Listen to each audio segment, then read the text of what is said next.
Hello everyone, আমি আমার মামার ছেলের অন্নপ্রাশনে গেছিলাম আর ওখানে তো জমিয়ে খাওয়া দাওয়া হয়েছে। তো চলো দেখাই কি কি মেনু ছিল। তো প্রথমেই ছিল সস, স্যালাড আর এই যে ভেজ কাটলেট, যেটা খেতে অসাধারণ হয়েছে, আমার তো খুব ভালো লেগেছে। আর তারপরে এই ইয়েলো রাইস ছিল আর আমার পাতে তো ভরে ভরে কাজু পড়েছিল। আর তারপরে এই চানা মশলার সঙ্গে ট্রাই করে দেখলাম, অবভিয়াসলি ভালোই লেগেছে। তারপর চলে এলো পোস্ত শুক্তো, মানে শুক্তো পোস্ত, যাই হোক কি একটা, আমি জানি না নাম। তো এটা ভাত দিয়ে মেখে খেয়ে নিলাম।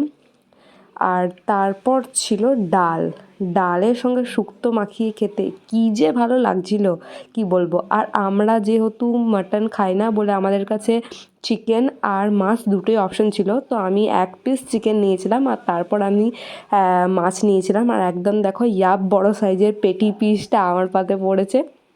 তো দারুণ হয়েছিল মাছটা খেতে, আর চিকেনটাও যেরকম টেস্টি হয়েছিল মাছটাও সেরকম ফ্রেশ একদম। আর তারপর চলে এলো চাটনি, পাঁপড় আর রসগোল্লা আর সন্দেশ, যেটা আমি নিয়ে নিই। তো লাস্টে হজম করার জন্য এত কিছু গান্ডে পিন্ডে গিলেছি, হজম করার জন্য এই লেবুটা চিবিয়ে খেয়ে নিলাম যাতে তাড়াতাড়ি হজম হয়ে যায়। আর শেষ পাতে ছিল হচ্ছে পাস। তো তোমাদের এই মেনুটা কেমন লাগলো অবশ্যই কমেন্ট করে জানাও। তো চলো টাটা।